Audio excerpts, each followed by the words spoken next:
You will hear a number of different recordings, and you will have to answer questions on what you hear. There will be time for you to read the instructions and questions, and you will have a chance to check your work. All the recordings will be played once only. The test is in 4 sections. At the end of the test, you will be given 10 minutes to transfer your answers to an answer sheet. Now turn to Section 1.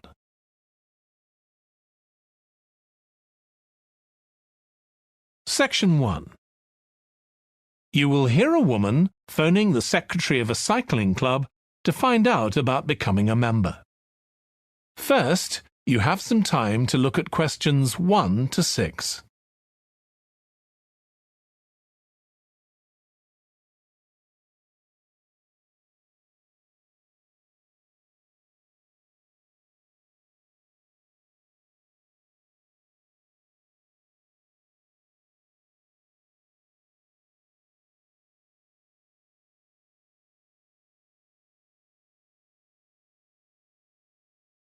Now we shall begin. You should answer the questions as you listen because you will not hear the recording a second time. Listen carefully and answer questions 1 to 6. Hello, South City Cycling Club. Oh, hi. I want to find out about joining the club. Right, I can help you there. I'm the club secretary and my name's Jim Hunter. Oh, hi, Jim. So, are you interested in membership for yourself? That's right. Okay, well, there are basically 2 types of adult membership. If you're pretty serious about cycling, there's the full membership. That costs $260, and that covers you not just for ordinary cycling, but also for races both here in the city and also in other parts of Australia. Right. Well, I'm not really up to that standard. I was more interested in just joining a group to do some cycling in my free time. Sure, that's why most people join. So in that case, you'd be better with the recreational membership. That's $108 if you're over 19 and $95 if you're under. I'm 25.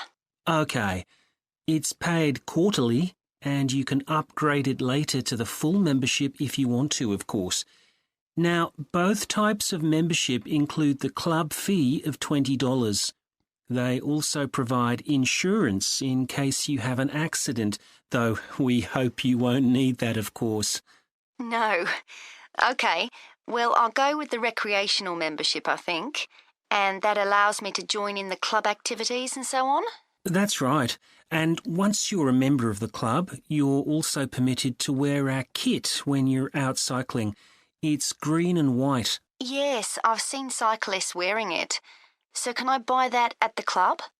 No, it's made to order by a company in Brisbane. You can find them online. They're called Jerry's. That's JERRIZ. You can use your membership number to put in an order on their website. Okay. Now, can you tell me a bit about the rides I can do? Sure. So we have training rides pretty well every morning, and they're a really good way of improving your cycling skills as well as your general level of fitness.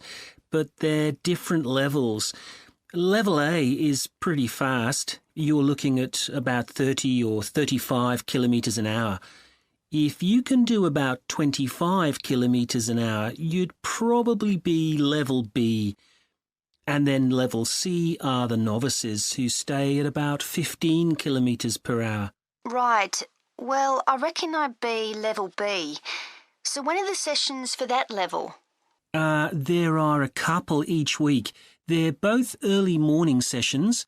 There's one on Tuesdays, and for that one you meet at 5:30 a.m, and the meeting point's the stadium. Do you know where that is? Yes, it's quite near my home, in fact. Okay, and how about the other one? That's on Thursdays. It starts at the same time, but they meet at the main gate to the park. Is that the one just past the shopping mall? That's it. Before you hear the rest of the conversation, you have some time to look at questions 7 to 10.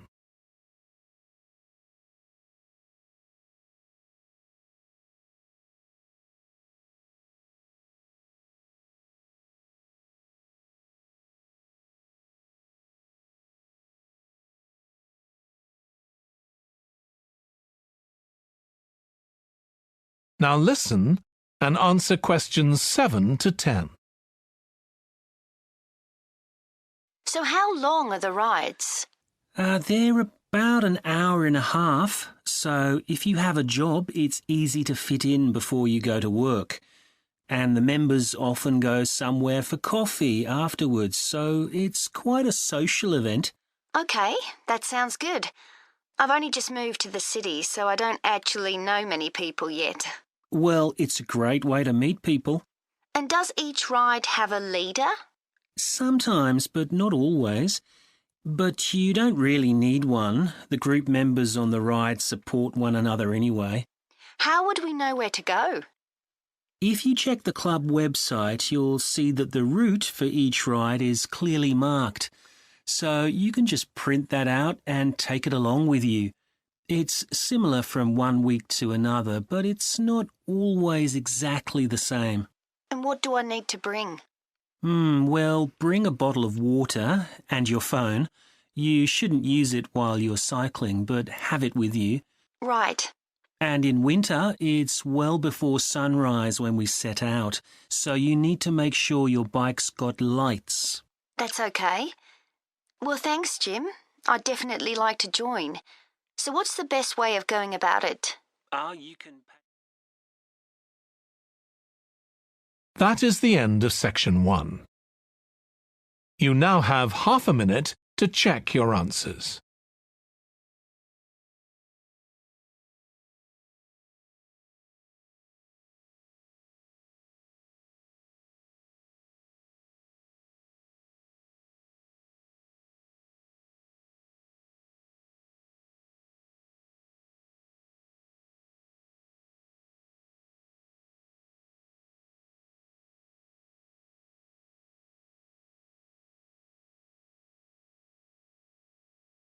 Section 2.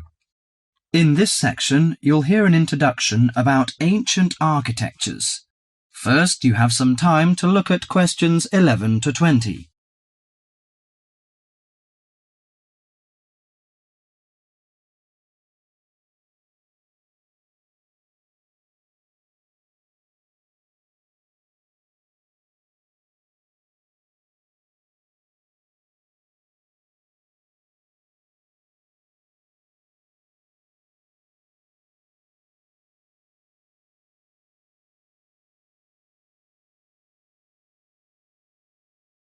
Now listen carefully to the tape and answer questions 11 to 20.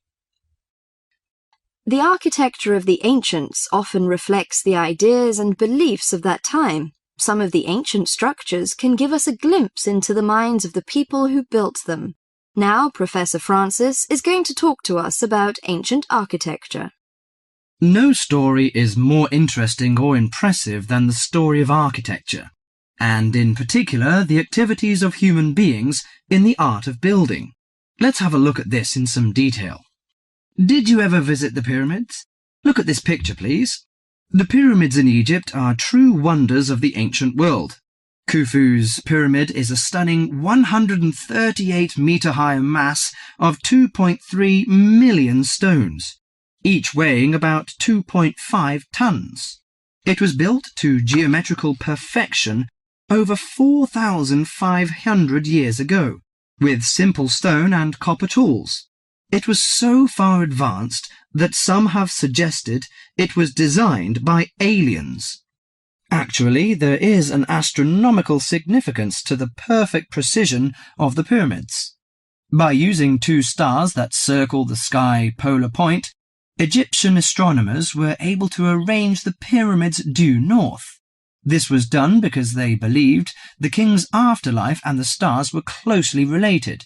They believed their pharaoh, that is, their king, had been transformed into another living being, a light in the sky in contrast to the darkness of death. OK, now let's look at another picture. On this picture is Athens' ancient Parthenon. It is an immense columned temple, built almost entirely of marble. Athens' ancient Parthenon is a perfect model of classic Greek architecture. It was built to honour Athena, the goddess of wisdom. Therefore, it includes the ideals of logic and reason in its design. Built in the 5th century BC, the Parthenon is made up of almost 140 columns. The Greeks associated the columns with the virtues of a human being: strong, orderly, proud, and beautiful. The height and width of the Parthenon are designed with the rational logic of geometry. The upper diameter of each column is a bit narrower than its base. It bulges slightly in the middle and slants inward. This kind of optical illusion makes the columns appear more graceful and thus more beautiful. The Parthenon also symbolizes democracy. Each column supports the entire structure, just as each person contributes to the government. It symbolizes that Athens' government is democratic. Finally, I am going to introduce the Roman Colosseum, a large oval structure for public sports events, entertainment, or assemblies. The Roman Colosseum displays the practical nature and political thinking of Romans. The Colosseum was built in 80 AD, when, throughout its vast empire, Romans' population and wealth were growing. It was necessary for politicians to entertain the people in return for their support. Gladiators would battle wild animals, and even one another in order to entertain the bloodthirsty crowds. Constructed with tons of marble, the Colosseum stood 48 meters high. It has the capacity to hold up to 50,000 spectators. Spectators sat on the lower 3 levels, surrounded by towering roofed passageways. On hot days, a cover suspended from the top story provided shade from the sun. Ancient architecture gives us a sense of the different societies that build these amazing monuments. Through it, we can imagine what life was like when those civilizations were flourishing. That is the end of section 2.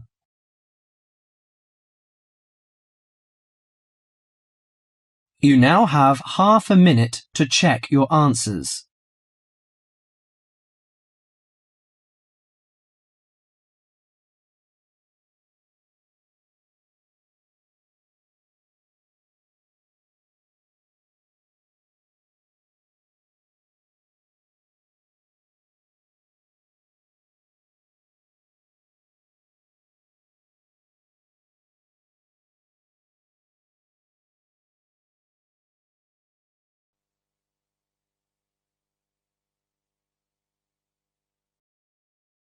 Now turn to section 3.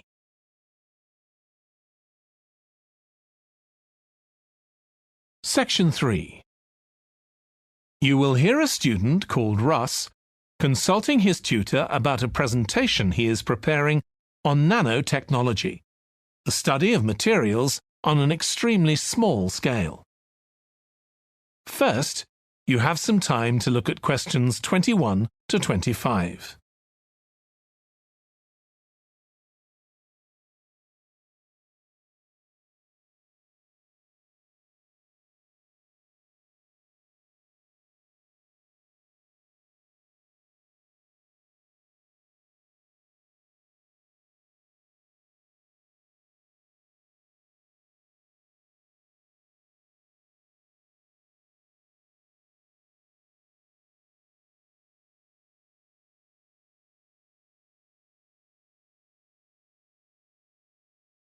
Now listen carefully and answer questions 21 to 25. Come in, Russ. Thank you. Now, you wanted to consult me about your class presentation on nanotechnology. You were due to give it next week, aren't you? That's right, and I'm really struggling. I chose the topic because I didn't know much about it and wanted to learn more, but now I've read so much about it, in a way there's too much to say. I could talk for much longer than the 20 minutes I've been allocated. Should I assume the other students don't know much and give them a kind of general introduction, or should I try and make them share my fascination with a particular aspect? You could do either, but you'll need to have it clear in your own mind. Then I think I'll give an overview. OK. Now, one way of approaching this is to work through developments in chronological order. Uh-huh. On the other hand, you could talk about the numerous ways that nanotechnology is being applied. You mean things like thin films on camera displays to make them water repellent and additives to make motorcycle helmets stronger and lighter? Exactly. Or another way would be to focus on its impact in one particular area, say medicine or space exploration. That would make it easier to focus. Perhaps I should do that. I think that would be a good idea. Right. How important is it to include slides in the presentation?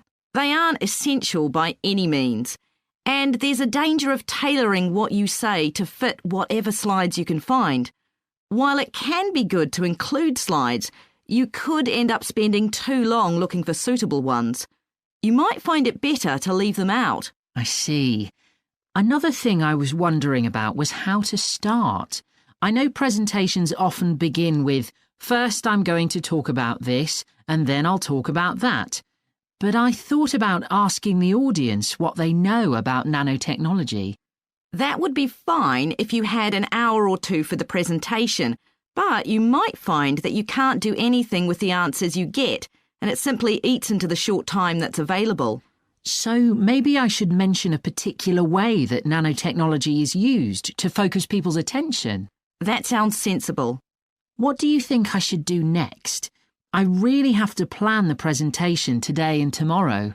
Well, initially, I think you should ignore all the notes you've made, take a small piece of paper and write a single short sentence that ties together the whole presentation. It can be something as simple as, nanotechnology is already improving our lives. Then start planning the content around that. You can always modify that sentence later if you need to. OK. Before you hear the rest of the discussion, you have some time to look at questions 26 to 30.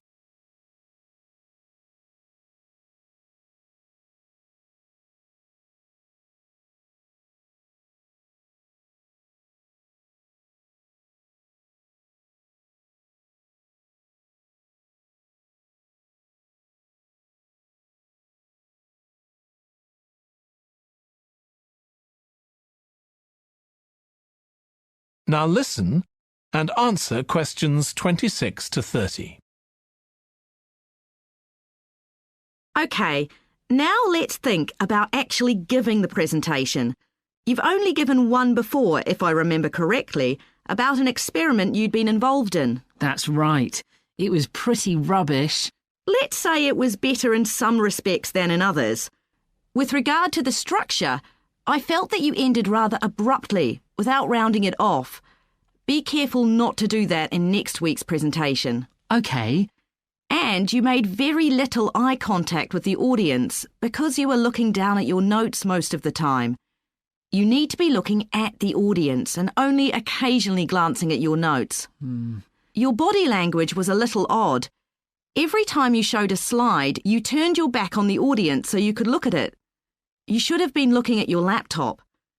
And you kept scratching your head, so I found myself wondering when you were next going to do that, instead of listening to what you were saying. Oh dear. What did you think of the language? I knew that not everyone was familiar with the subject, so I tried to make it as simple as I could. Yes, that came across. You used a few words that are specific to the field, but you always explained what they meant, so the audience wouldn't have had any difficulty understanding. Uh-huh. I must say, the handouts you prepared were well thought out. They were a good summary of your presentation, which people would have been able to refer to later on, so well done on that. Thank you. Well, I hope that helps you with next week's presentation. Yes, it will. Thanks a lot. I'll look forward to seeing a big improvement then. That is the end of section 3. You now have half a minute to check your answers.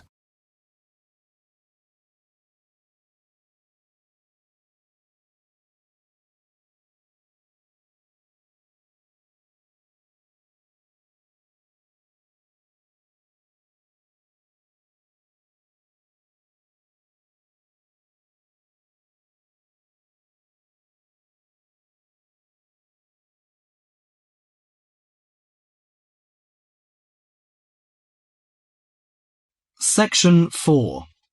In this section, you'll hear a lecture on sports injuries. First, you have some time to look at questions 31 to 40.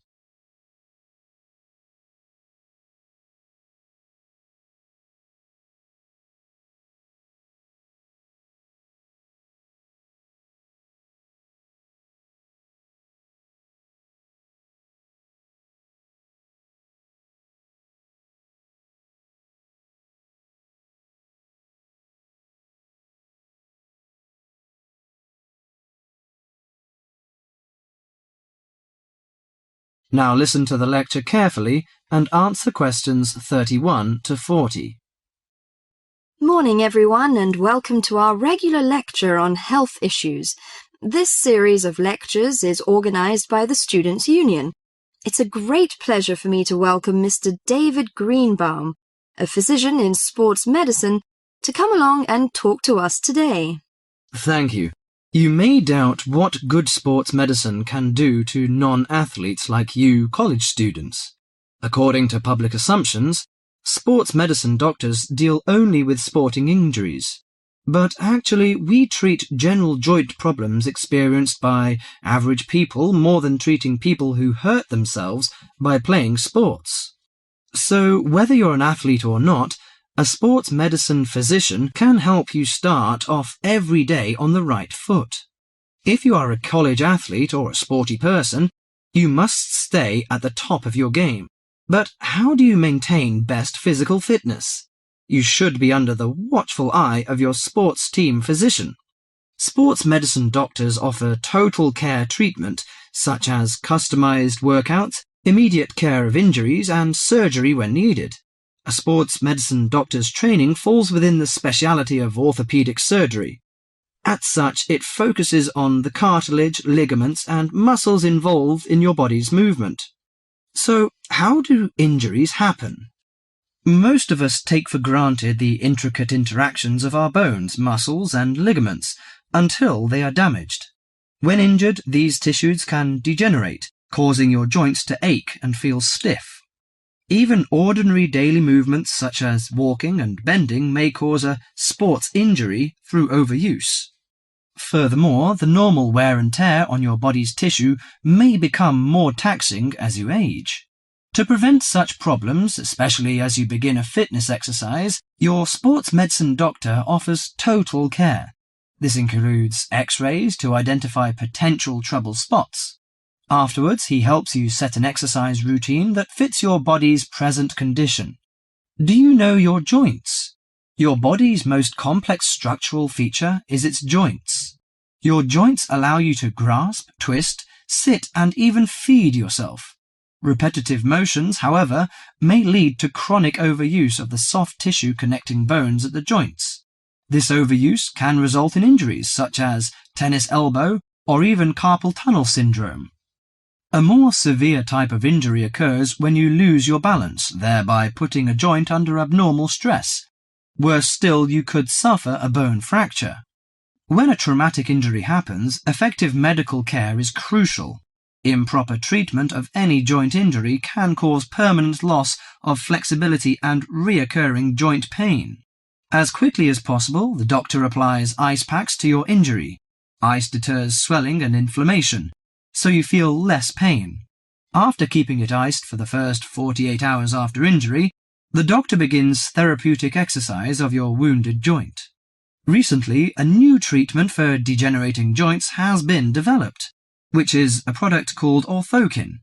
The treatment involves combining healing proteins with a sample of the patient's own blood. The injured joint then receives an injection of the mixture. This new technology stimulates our own white blood cells to produce large quantities of protective protein. Our cells make this protein naturally, but not in sufficient amounts to protect the damaged cartilage in our joints. It also has the advantage of convenience and lack of side effects. Here are some suggestions on how to prevent sports injuries. Use appropriate protective equipment. Maintain proper lighting in the training area. Have adequate rest. Avoid alcohol and drugs in order to prevent injuries. Follow a regular fitness training program to improve overall coordination and endurance. Better endurance will absorb pressure and prevent injury. Perform adequate warm-up exercises before training or performance. Avoid performing sports or work when you are sick. Most injuries happen when one is fatigued. Avoid treatment by dubious health practitioners. Use of inappropriate massage, adjustment and homemade medicine, often with steroids or other non-tested drugs, can cause more damage to the injury. That is the end of section 4.